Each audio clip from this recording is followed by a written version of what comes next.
Et elle se terminera plus tôt que prévu, c'est toujours mieux. Comme ça, on va pas faire 1 heure de conférence, on va faire un peu plus raccourci, parce que je sais qu'après l'Empire vient le temps de la Restauration. Donc, celle-là, je la fais à chaque fois, donc elle est facile. En tout cas, je vous remercie beaucoup d'être venus si nombreux ce matin, en cette fin de matinée, enfin ce midi. Je voudrais remercier... Je suis trop près. Ouais. Je voudrais remercier... Voilà. Je voudrais remercier Étienne Étienne et Enguerrand pour leur organisation sans faille. Remercier le propriétaire également qui nous accueille. Merci beaucoup à tous.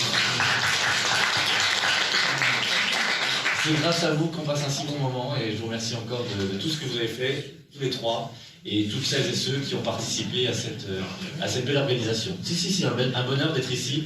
Puis je crois qu'on a un cadre aussi agréable que toutes les bêtises que je pourrais raconter passeront sans problème.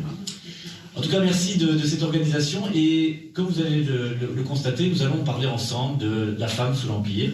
Et comme le thème était très bien choisi, les femmes sous l'Empire, eh bien, je vous propose de le présenter sous la forme de 7 familles, les 7 familles féminines de l'Empire.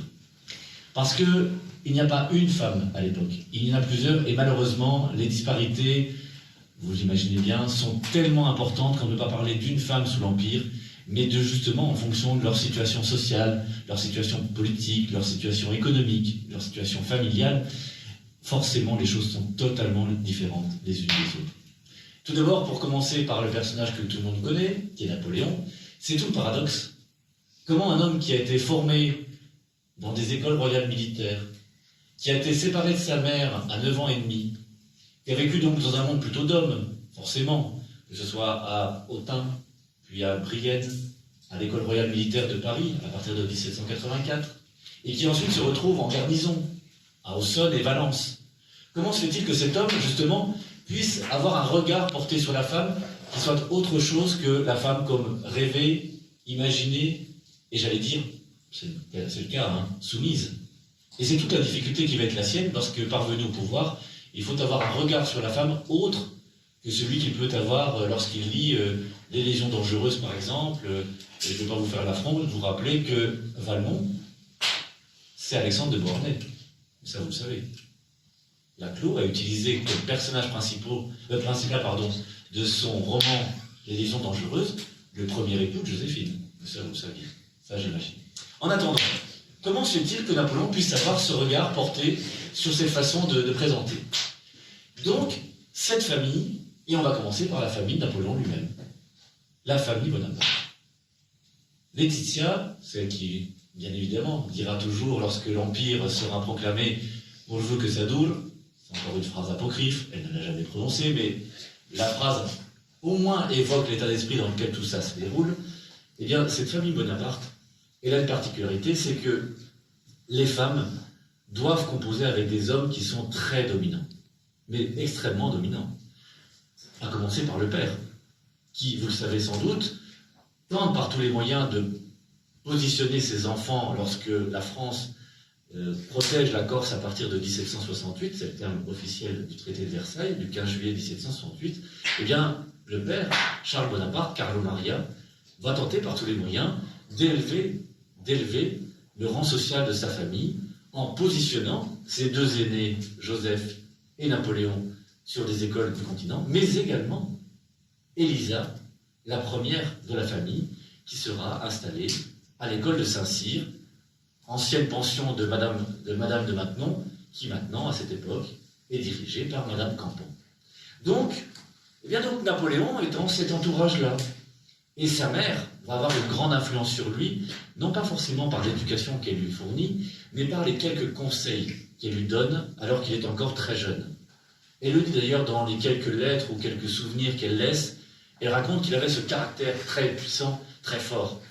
Et elle, qui savait qu'il fallait l'habituer et l'éduquer pour ce qui lui était normalement destiné, c'est-à-dire de devenir prêtre, vous imaginez le caractère qu'il a fallu pour essayer d'inverser la tendance. Tout petit déjà, Napoléon se promenait dans la maison natale en essayant d'apprendre le pas des soldats qu'il voyait sous les fenêtres de la roi de la maison, et donc il fallait aussi s'adapter à ce qu'il voulait. Or, normalement, comme la tradition l'exige, c'est le frère aîné, Joseph, qui devait être le militaire de la famille, et Napoléon, eh bien, était destiné à rentrer dans les ordres. Or, vous savez, ça va être l'inverse qui, dans un premier temps, va être fait.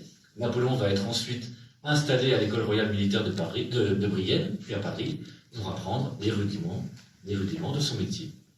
La mort de ce père, eh bien, elle va marquer un temps d'arrêt et un changement, un bouleversement pour toute la famille. Parce que lorsque, en février 1785, Carlo Maria, qui soigne sa maladie, qui va l'emporter à Montpellier, eh bien, ça va être une stupeur dans la famille. Il faut que quelqu'un puisse subvenir aux besoins de cette famille qui compte 8 enfants. Et le seul qui puisse le faire, alors que Joseph seulement commence à s'installer tout doucement dans une vie un peu politique, un peu économique à Ajaccio, eh bien, Napoléon est le seul qui, par sa solde de militaire, va pouvoir justement permettre à la famille de vivre décemment. Donc, Madame Mère, très tôt, je vous le disais, va donner des conseils. Et elle donne des conseils qui sont assez étranges.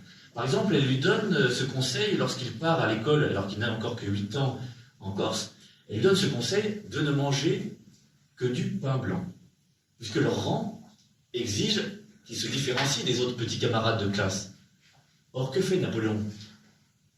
Dès qu'il a quitté la maison, lorsqu'il croise un militaire, il lui échange du pain blanc avec du pain noir, ce qu'on appelle du pain de munition. Et au soir, lorsqu'elle apprend la nouvelle, Madame Mère le réprimande en lui disant « Mais tu ne peux pas garder notre rang? Nous avons la possibilité et la richesse, entre guillemets, de pouvoir subvenir à nos besoins de manière acceptable. Comment se fait-il que tu échanges ?» Et il lui dit « Mais maman, il a 7 ans à l'époque. Maman, si je me destine à devenir militaire, il faut que je m'habitue à la nourriture qui sera la mienne ensuite. » Et vous le savez évidemment, son rêve premier, c'était de devenir marin. Or, la mort de ce père va lui imposer de passer les concours militaires en 1 an et demi, alors que normalement 3 ans étaient nécessaires. Et comme il est mal classé, eh bien, il sera destiné non pas à être dans la royale, la grande arme noble de l'époque, mais de se contenter, si l'on peut dire, de devenir artilleur. Donc les enseignements de sa mère sont importants. Et puis surtout parce que cette mère va lui donner ce prénom si caractéristique. Très jeune, eh bien forcément, il a ce caractère qui va s'imposer à lui, ce prénom qu'il porte. Remarquez bien toute sa famille, on va en parler pour les jeunes sœurs. Elles ont des prénoms italiens qui s'adaptent facilement à être francisés. Joseph, Lucien, n'en parlons pas, mais ensuite Elisa, enfin Maria Anna, Maria Carolina, Maria Paoletta, tous ces prénoms peuvent se franciser facilement en Elisa, Pauline, Caroline. Et pour Napoléon, vous vous appelez Nabulio. Nabulio, même si vous francisez, ça fera Napoléon. Et Napoléon, sur le continent, personne ne s'appelle de cette manière. Donc déjà, l'héritage de sa mère, c'est non seulement un enseignement et une éducation, mais c'est aussi un prénom qu'elle lui a donné et qu'il va porter en lui au départ dans ces écoles françaises du continent de manière assez difficile, moqué par son accent, sa couleur de peau, mais aussi par son prénom qui le différencie complètement. Et de ce prénom différencié, il va en faire une chance. Il va montrer que finalement, il est différent des autres, il est peut-être supérieur à eux. Et par l'acharnement du travail, parce que c'est aussi ça, l'enseignement de Madame Mère, par le travail, la lecture, l'apprentissage, et finalement cette abnégation qui est en lui, il va s'élever. Ce qui était le rêve de son père, c'est finalement l'accomplissement de sa mère qu'il va faire. Madame Mère, d'ailleurs, Laetitia, est un personnage méconnu. On parle toujours de ses filles, ses 3 filles, et je ne vais pas vous faire l'affront devant la princesse Yasmine Murat de vous parler de Caroline, que vous avez eue hier en conférence, mais ces 3 filles vont avoir un destin formidable. Imaginez que Madame Mère, lorsqu'elle donne naissance à ses enfants dans cette petite maison de la roi Malherba, elle n'a pas d'imagination aussi galopante que la réalité va lui donner. Elle a dans sa famille, dans ses enfants qui naissent, un roi d'Espagne, un roi de Hollande, une reine de Naples, une grande duchesse de Toscane, une duchesse qui va devenir l'épouse de Borghese, et parmi les autres enfants, celui qui sera un petit peu le mal classé, si on peut dire, c'est le seul Lucien qui va se fâcher avec Napoléon. Mais le dernier d'entre eux, Jérôme, deviendra roi de Westphalie. Un royaume tout simplement créé pour lui au moment du traité de Tilsit. Donc imaginez ce destin incroyable qu'est le sien. Donc si elle n'a pas prononcé cette phrase pourvu que ça doule, elle l'a au moins pensé très fortement. Quel destin incroyable!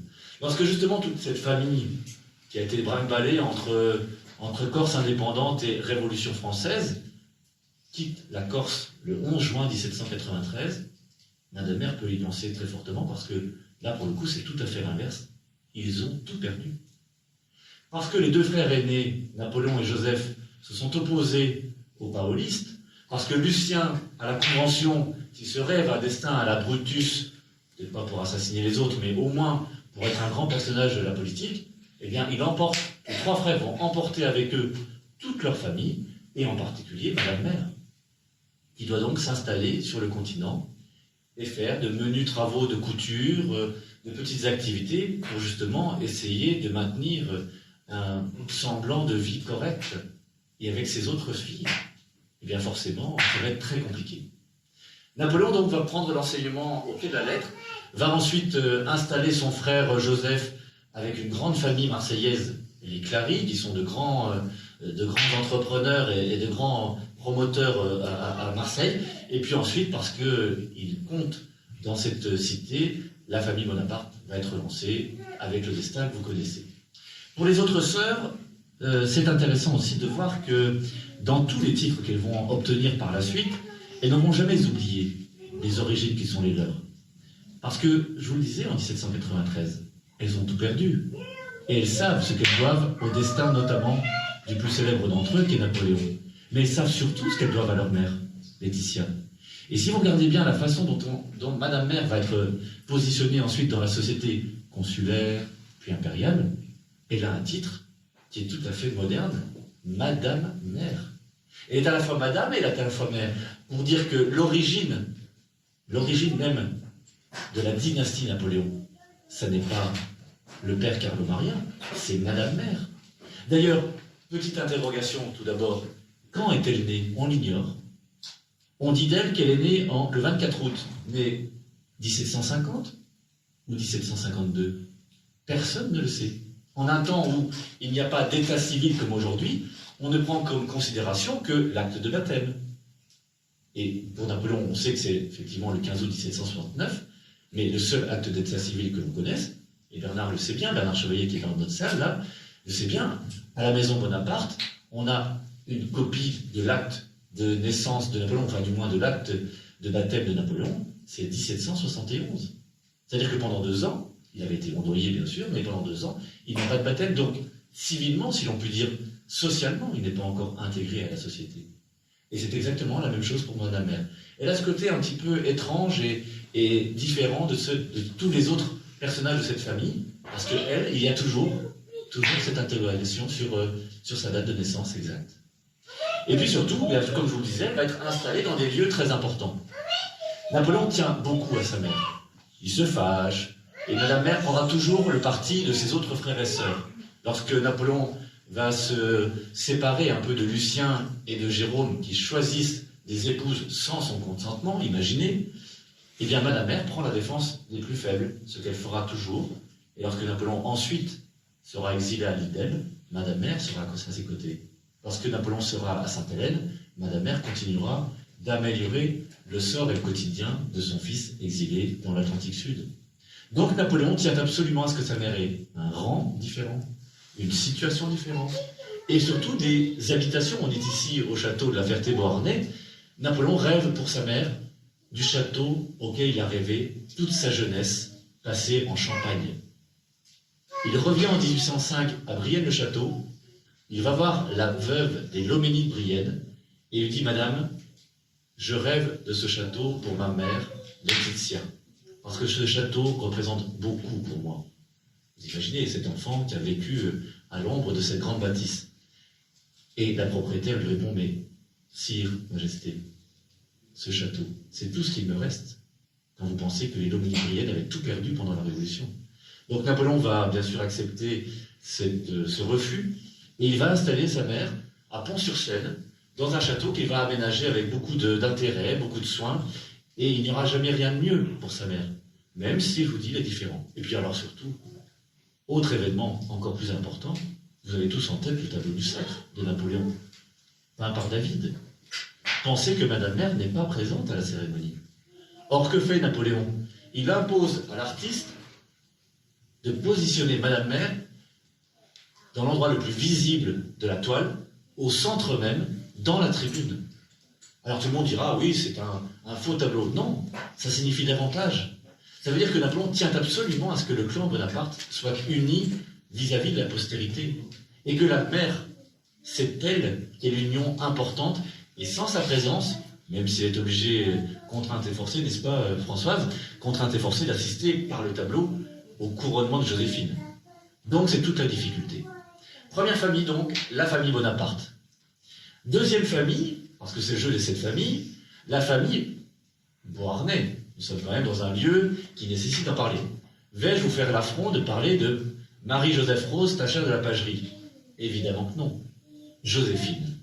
Sans Joséphine, on va le dire, hein, si vous avez peut-être vu le film de Ridley Scott, et ils ont là pour le coup raison de le présenter comme ça, sans Joséphine, il n'y a pas de Napoléon. Il n'y a pas de Napoléon. Sans Joséphine, il n'y a pas l'accord et l'intérêt de Barras. Ce qui signifie que sans Joséphine, il n'y a pas de Napoléon qui part pour la première campagne d'Italie. Et ensuite, il aura beau jeu d'installer à Montbello et dans tous les lieux, notamment à Milan, dans tous les lieux qu'il va conquérir, d'installer une petite cour pour montrer déjà qu'il n'est pas uniquement qu'un général parmi d'autres, et que déjà il est l'homme du pouvoir et le chef d'État en devenir. Et lorsque Joséphine le rejoint, elle a compris non seulement qu'il se commence à se détacher d'elle, mais qu'il lui devra toujours sa situation, et ça, Napoléon ne sera jamais ingrat pour cette situation-là. Donc Joséphine, c'est elle qui lui apporte tous les éléments de sa vie future. Tout d'abord, parce que c'est un homme, excusez-moi de rentrer dans un détail, c'est l'initiatrice. Napoléon a connu quelques jeunes filles précédemment, il a eu quelques aventures à Valence, il a été l'un des amants, ou du moins l'un des personnages assez proches de Désirée Clary, la belle-sœur de son frère Joseph, à Marseille, mais cette petite amoureuse n'a pas donné grand-chose lorsqu'on sait que Désirée ensuite deviendra l'épouse de Bernadotte, et que les descendants actuels des rois de Suède, ce sont les descendants, justement, de celle qui aurait dû être l'épouse de Napoléon, Désirée Clary. Comme avait dit Sacha Guitry, quel destin fabuleux! Elle aurait pu être impératrice, elle est finalement la grande initiatrice et le grand début d'une dynastie qui règne toujours en Suède. Bref, revenons à Joséphine. Joséphine, je vous le disais, c'est l'initiatrice amoureuse, c'est l'initiatrice politique. C'est celle qui va mettre le pied à l'étrier à celui qu'elle trouve amusant, le fameux petit chaboté. C'est cet homme qui est destiné à de grandes destinées, mais qui pourrait très bien perdre la vie au moindre champ de bataille, parce qu'on sait que ce n'est pas un général parmi d'autres qui prend les décisions à proximité et qui laisse ses soldats se tuer au combat. Il prend le drapeau à Arcole, il tire le canon à Lodi. Et Napoléon, il est au milieu de ces soldats. Il vit avec eux au bivouac et il combat directement avec ces hommes. C'est toute la différence avec le reste. Ce qui signifie que lorsqu'il est proclamé petit caporal, c'est-à-dire de manière affectueuse par ses hommes à la sortie de la bataille de Lodi, Napoléon, c'est véritablement celui qui sera porté au pouvoir par ces hommes, justement, qui l'ont entouré. Alors, les Beauharnais comprennent tout cela. Et Joséphine a besoin de ce général victorieux pour protéger et défendre ses enfants. Eugène, Hortense, et ensuite toute la progéniture de la famille Bonaparte de Beauharnais, qui va avoir beaucoup d'importance auprès de Napoléon. Il est très affectueux. En un temps où lui-même, Napoléon n'a pas encore d'enfant, Eugène, mais surtout parce que cette conférence, ce sont les femmes sous l'Empire, Hortense va avoir une grande importance auprès de lui. Il s'enquiert de son éducation, il souhaite qu'elle ait une bonne éducation justement chez Madame Campan, comme c'était le cas de sa sœur Élisa, et Hortense donc va apprendre les rudiments d'une vie sociale aux côtés de Madame Campan, qui était l'ancienne lectrice de Marie-Antoinette, et Hortense ensuite va être destinée à faire un grand mariage. Mais Napoléon ne l'entend pas de cette oreille. Le grand mariage qu'il souhaite, c'est de lier doublement les Bonaparte et les Beauharnais. Vous imaginez la réaction du clan corse, qui voit ça d'un très mauvais œil. Napoléon y tient absolument. En une époque où il a des difficultés pour avoir un héritier avec Joséphine, il se dit que Hortense, c'est l'épouse d'un de ses frères, et en l'occurrence Louis, eh bien forcément, on aura des héritiers, au moins des neveux et nièces. Et c'est ce qui va se passer. Hortense et Louis ne sont pas véritablement dans une bonne entente, mais ils auront 3 fils. Tout d'abord, Napoléon Charles, le fameux enfant que vous voyez sur le tableau du Sacre, que Hortense tient par la main, et qui mourra, vous le savez peut-être, en 1807 de la maladie de Croup en Hollande.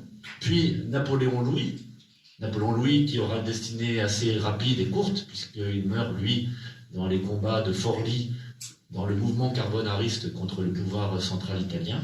Et puis, bien entendu, le petit dernier, vous connaissez au moins sa moustache et sa barbichette, c'est le futur Napoléon III. Donc, Napoléon avait raison.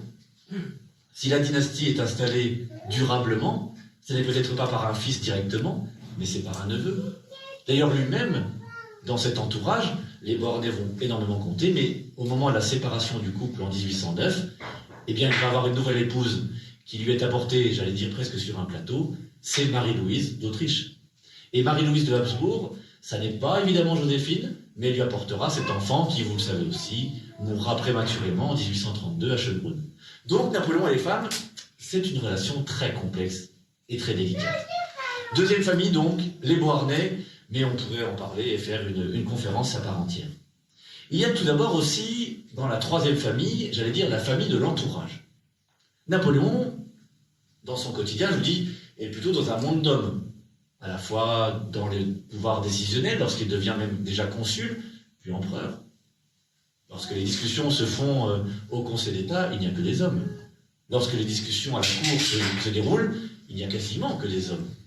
Mais l'entourage féminin, il est peut-être insidieux, moins visible à cette époque, mais il est beaucoup plus influent qu'on ne veut bien le dire.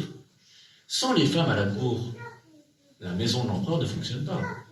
Sans les femmes autour des maréchaux et des généraux, il n'y a pas de vie sociale ni d'équilibre chez les hommes. Et parmi les grandes maréchales de l'époque, il en est une que vous connaissez toutes et tous, c'est la fameuse Madame Sans-Gêne, l'épouse du maréchal Lefebvre. Elle représente, alors peut-être pas caractéristique première de toutes les femmes de maréchaux, mais elle représente tout cela aussi. Parce que Napoléon, je n'aime pas le mot, mais c'est un peu une réalité, c'est un parvenu. Il est d'extraction de noblesse assez modeste. Et tous ceux qui l'entourent parmi ces maréchaux, à la différence par exemple de Berthier, qui avait une très bonne origine sociale et qui savait, lui, les usages de la cour, mais pour les...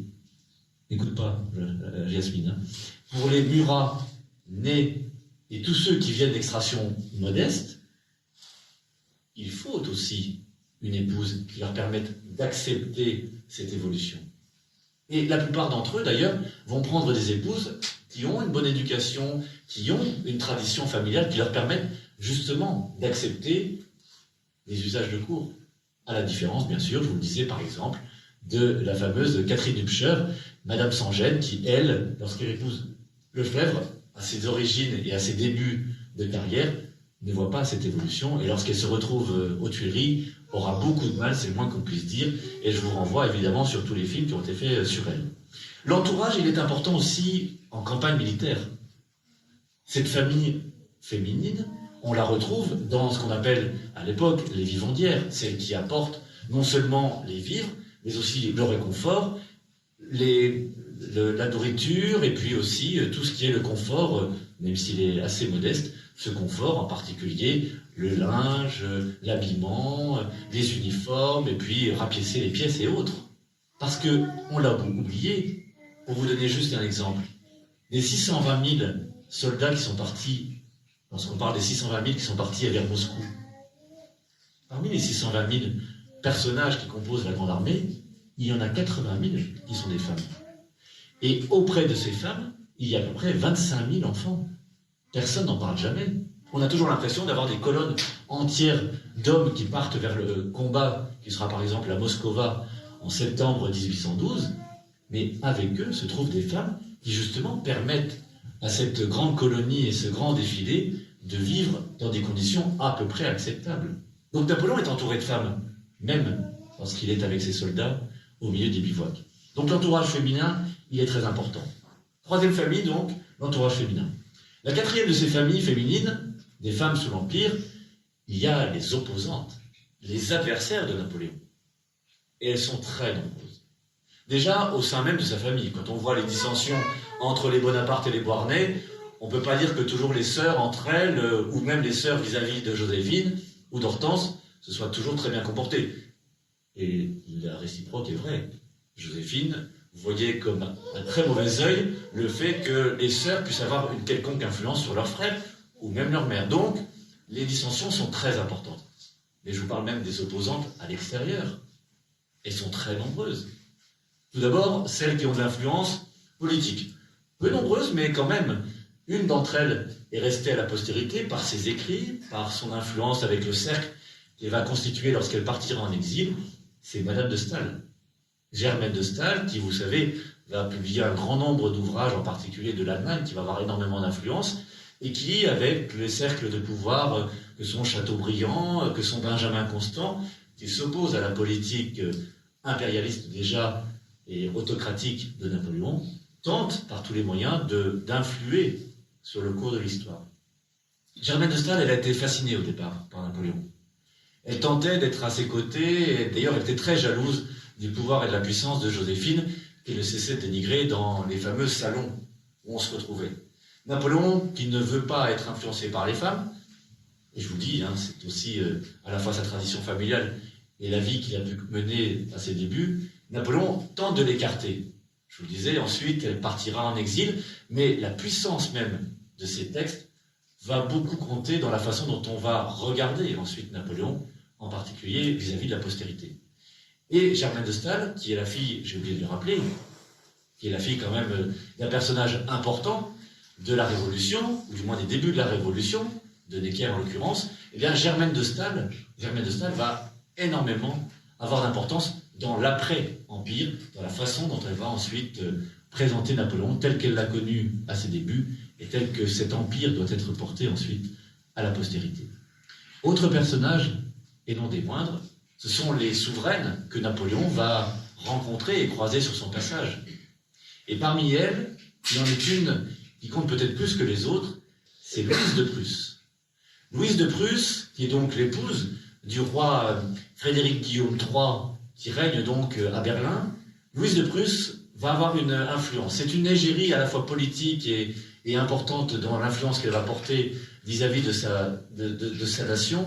Louise de Prusse, alors que les Prussiens sont battus à Iéna et à Auerstadt, se retire évidemment de son palais de Prusse et de son palais de Berlin pour demander justement l'asile à la Russie. Et lorsque Napoléon ensuite fait la paix avec le tsar, Louise de Prusse, avec son mari Frédéric Guillaume, sont invités, non pas à la table des négociations, mais pour écouter le sort qui sera réservé à leur État prussien. Et Napoléon, lorsqu'il reçoit Louise de Prusse, qui est une jolie femme, qui sait aussi à la fois tenter de l'influencer, ou du moins d'abaisser un peu la puissance française, Napoléon en parle à Joséphine. Il lui écrit une lettre en lui disant « Rassure-toi mon ami, la belle reine Louise de Prusse tente par tous les moyens de me faire infléchir, mais je ne suis pas sensible à ses charmes. » Mais au moins, elle est autour des tables ensuite, des repas qui seront donnés et des dîners, et Louise de Prusse aura une grande influence, jusqu'à sa mort, vous le savez sans doute, en 1810. C'est une sorte d'espoir pour l'État et la population prussienne, et lorsqu'ensuite les Prussiens reprendront leur revanche, notamment pendant la bataille de Leipzig en 1813, c'est au souvenir de Louise de Prusse qu'on fera appel. Donc quatrième famille de ces femmes de l'Empire, la famille des opposantes. La cinquième est plus importante encore. C'est celle de toutes les femmes sous l'Empire. Et quand je dis toutes les femmes, quelles que soient leurs origines, quelles que soient leurs qualités, quelles que soient leurs conditions de vie. Et bien évidemment, ces conditions, elles sont totalement différentes, que vous habitiez déjà en France, en Prusse, comme on l'a dit, en Autriche, parce que la France de cette époque, aux confins de ces pays que je viens de citer, c'est quand même une France de 134 départements. Quel est le sort commun pour une femme qui habite en Catalogne, à Barcelone, vis-à-vis d'une autre qui se trouve à Hambourg, qui est aussi un département français? Quelle différence entre une Brestoise, par exemple, qui attend le retour de son mari et qui doit vivre avec des conditions difficiles parce qu'il est parti comme marin, vis-à-vis d'une femme de Rome qui, elle, a des conditions de vie totalement différentes. Donc il y a aussi une différence dans tout cela, géographique. Une seconde, c'est la vie à la campagne vis-à-vis de la ville. Nous sommes à une époque, entre 1800 et 1815, pour dire les choses simplement, où l'évolution sociale est très importante. Ce sont les prémices de ce qui va devenir ensuite la révolution industrielle, et le sort d'une femme dans une ville, en l'occurrence par exemple Paris, ou Londres, ou Naples, bref, à l'époque de l'Empire, ce sort est totalement différent selon que vous êtes une petite ouvrière dans une ville comme celle-ci, par rapport à une femme de la campagne où le travail des champs est essentiel et très important. Donc leur rythme de vie, leurs conditions de vie sont totalement opposées selon les origines et les lieux où elles vivent. Donc la femme sous l'Empire, ou les femmes sous l'Empire, on peut les accepter aussi sous cette forme-là, c'est-à-dire de façon totalement différente les unes des autres. Sixième famille, et vous allez voir dans 10 minutes j'aurai terminé, sixième famille, c'est la famille, j'allais dire, du droit. Quelle est la position et la situation? Et je ne veux pas parler, parce que Hélène Viano va vous faire une très belle conférence aussi sur cet aspect-là, je ne vais pas rentrer dans le détail, mais comprenez bien que le Code civil, auquel nous sommes tellement attachés avec ses 2200 articles au moment de sa proclamation le 21 mars 1804, ce Code civil qui a bien évidemment énormément évolué, est un texte qui fixe non seulement des cadres, mais qui n'accorde pas, c'est le moins qu'on puisse dire, une place à la femme telle qu'on aurait pu l'imaginer au moment de la Révolution. Quand on relit, et je vous inviterai ensuite au Salon du Livre où nous nous trouvons ici, et puis vous pourrez ensuite voir quelques dédicaces et interventions de toutes les personnes qui sont ici présentes, lorsqu'on voit ce texte du Code civil, on peut être surpris. Surpris de la façon dont le sort de la femme a été réglé par ce texte. Mais on peut le comprendre, je vous le disais tout à l'heure. Les discussions qui se sont déroulées au Conseil d'État et lors de la rédaction du Code civil n'ont été faites que par des hommes. Regardez bien la liste. Cambacérès, Portalis, Bigot-Prélaveneux et Bonaparte lui-même. Comment se ferait-il donc que l'influence féminine de la Révolution puisse être portée? Ils auraient pu avoir une influence eux-mêmes en écoutant ce qui s'était fait. Or, ils se sont retrouvés entre hommes. Donc forcément, les choses sont différentes. Il faut voir aussi le contexte dans lequel ça se déroule. On est à l'issue de la Révolution où les exactions, les viols font que peut-être aussi ces hommes tentent par tous les moyens de protéger la femme. Protégée par son père lorsqu'elle n'est pas mariée, par son mari lorsque c'est le cas. Or, on peut lire aussi d'une certaine manière cette situation des femmes de manière inverse. C'est-à-dire qu'elle est dépendante. Elle est soumise, et j'allais presque dire, elle est quasiment esclave de son mari ou de son père. Donc, deux regards peuvent être portés sur ce Code civil. La seule exception, et la seule exception étant importante, c'est lorsque l'épouse devient veuve. Dans ce cas-là, elle devient chef de famille, et par ce fait même, elle peut non seulement élire les représentants, c'est le cas aux élections cantonales, mais surtout, lorsqu'elle a une activité commerciale, elle peut tout simplement récupérer cette activité, la faire prospérer et la transmettre ensuite à ses héritiers, comme tout bon chef de famille pourrait le faire à cette époque. Et vous avez tous en tête, mesdames et messieurs, parce que je sais qu'on va peut-être trinquer tout à l'heure, vous avez tous en tête une marque qui est restée jusqu'à aujourd'hui. Si vous trinquez un jour, ou si vous l'avez déjà fait avec une veuve Clicquot, la veuve Clicquot, ben vous avez tout à fait raison, madame. La veuve Clicquot, ça date de l'Empire. Et parce que le Code civil avait prévu, c'était action, et bien madame Clicquot, veuve Clicquot, a pu poursuivre son activité, et c'est encore toujours elle, heureusement, qui a son étiquette à son nom. Dernière famille, après la famille donc du droit, pour les femmes, sixième famille, la dernière, c'est celle de la postérité.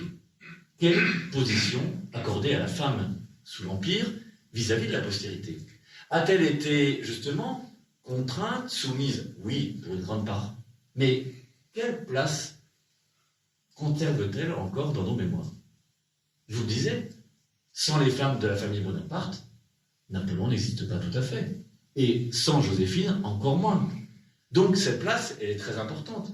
Si vous allez voir donc ce film de Ridley Scott, dont tout le monde parle, et qui fait au box-office de très beaux résultats, c'est tout d'abord non pas Napoléon qu'on aurait dû présenter ici, dans le titre même, ce serait plutôt Napoléon et Joséphine. Et j'allais presque même dire, inversant, c'est Joséphine et Napoléon. Dans ce film, qui est ce qu'il est, Napoléon accède au pouvoir grâce à Joséphine, tente par tous les moyens d'avoir un héritier, cherche aussi, lorsqu'il est sur le champ de bataille à Austerlitz, à retrouver Joséphine, et je ne vous parle pas non plus lorsqu'il est dans les confins russes en direction de Moscou, lorsqu'il en revient jusqu'à Smorgorny le 5 décembre 1812, à qui pense-t-il? À Joséphine. Et dans ce film, d'ailleurs, ce qui est assez intéressant, c'est la façon dont la postérité a pu voir cette relation entre Napoléon et les femmes. Lorsque Napoléon est en exil à l'île d'Elbe, et que vous le savez sans doute, Joséphine s'est éteinte à la fin du mois de mai 1814, eh bien, pendant tout le moment où Napoléon est à l'île d'Elbe, il ne rêve que d'une chose, de retrouver Joséphine. Or, lorsqu'il revient donc à Golfe-Juan le 1er mars 1815, si on regarde bien les dates, Joséphine est morte déjà depuis plusieurs mois. Mais c'est le rêve de Joséphine, c'est le soutien de Joséphine, c'est l'espoir fourni par Joséphine qui va rester à la postérité. Dernier élément, et je vais terminer par là, toutes ces femmes, non seulement ont composé l'histoire de l'Empire, mais elles ont surtout une influence durable sur la suite des événements.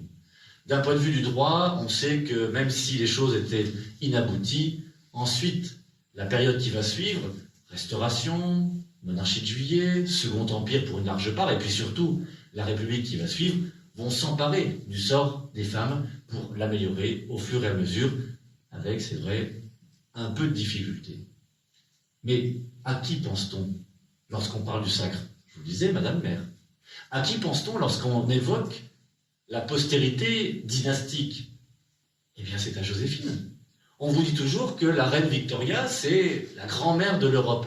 Mais si vous regardez bien, et je parle sous le contrôle de Bernard qui est ici présent, si vous regardez bien la descendance de Joséphine par l'intermédiaire d'Hortense, mais surtout par l'intermédiaire de Eugène de Beauharnais, toute la descendance de Joséphine se retrouve dans quasiment toutes les cours européennes. D'une manière ou d'une autre, ils ou elles ont toutes du sang beauharnais.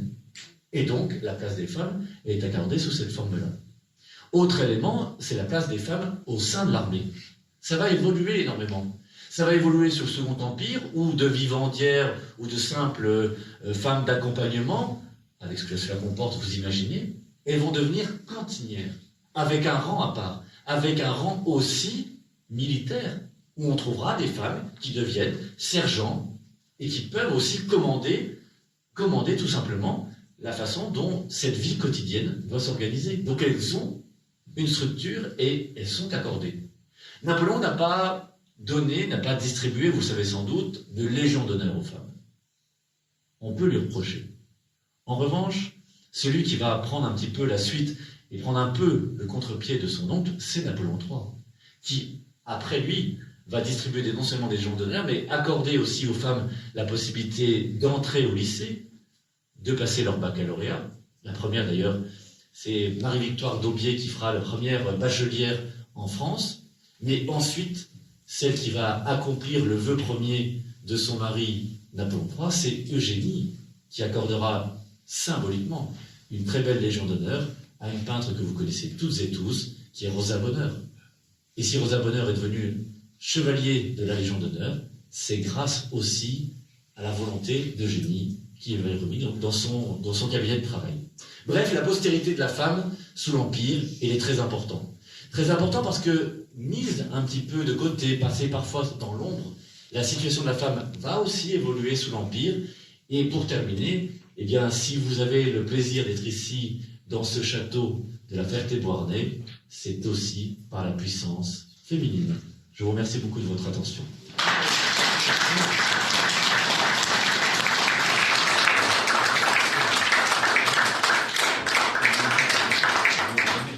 Avez-vous des questions? Oui, David. Oui, David. Je suis étonné dans ton jeu des 7 familles. Pour moi, il manque une famille. Ah ben, j'espère bien. C'est pour ça d'ailleurs que c'est... Bon. Vas-y, dis-moi. Quid des maîtresses? Ah ben non, je vais pas faire l'affront de parler des maîtresses ici, enfin, David. Si, osons. Osons, bon allez. Quelques maîtresses de Napoléon.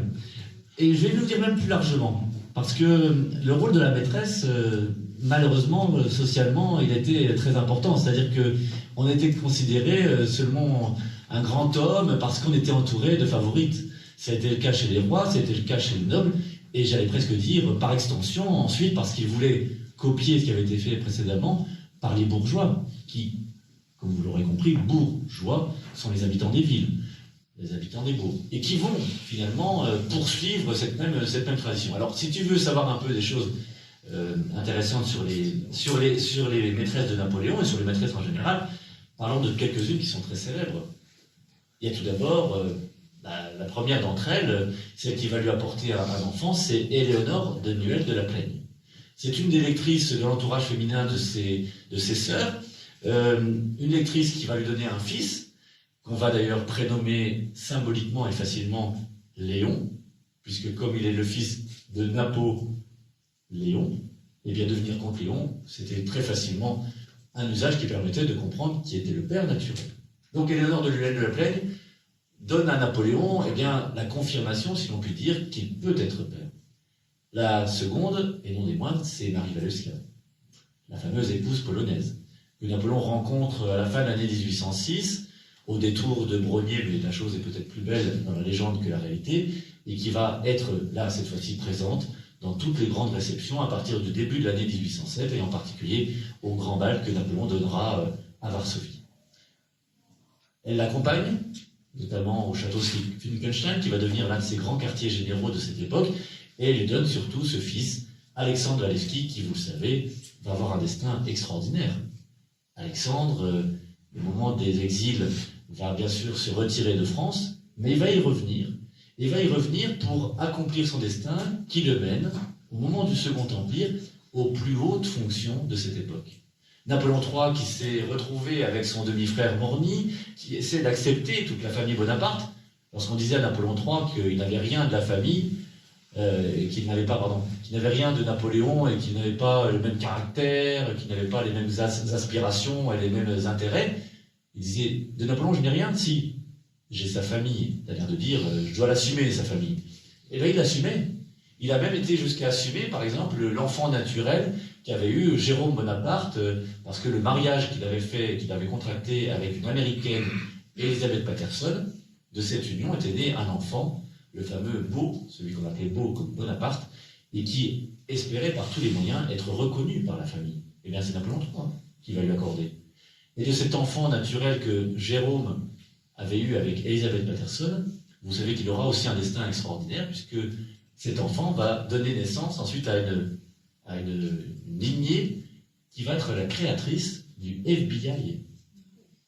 Ce sont les créateurs. Il a failli y avoir d'ailleurs un Bonaparte. Non, il était attorney général, c'est-à-dire qu'il était l'équivalent de notre ministre de la Justice, garde des Sceaux. Il était auprès de Roosevelt et Théodore, pas Franklin, mais Théodore Roosevelt. Et donc, dans cet entourage, on disait que l'attorney général pourrait peut-être un jour avoir un destin politique, ce qu'il n'a pas voulu. Mais imaginez qu'un descendant de Bonaparte soit un jour président des États-Unis. C'était quand même assez incroyable.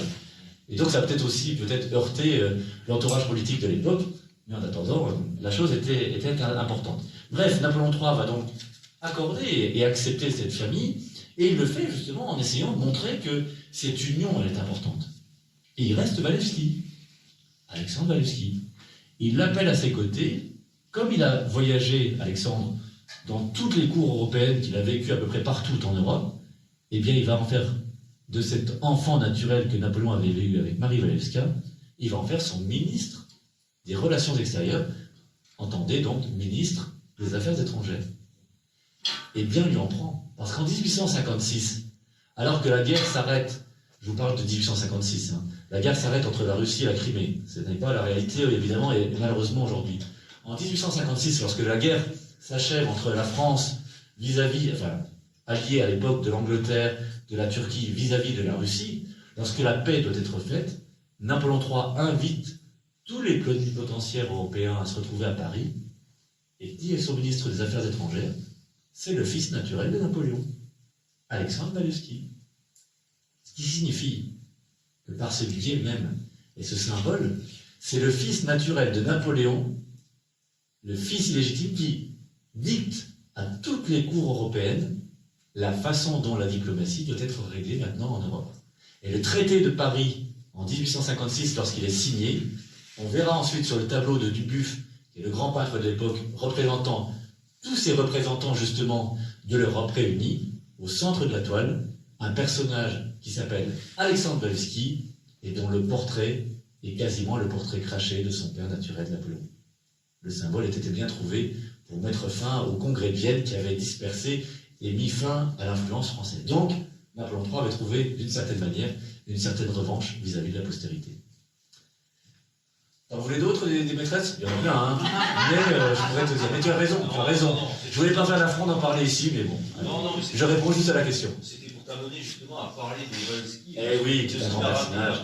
Et vous savez qu'aujourd'hui, encore la lignée Walewski existe toujours et qu'il y a des descendants qui portent le sang de Napoléon en eux. Est-ce que vous avez d'autres questions? Avez-vous d'autres questions? Non? Pas d'autres questions? Alors, je vous souhaite une très bonne journée et je remercie encore nos organisateurs de nous avoir accueillis.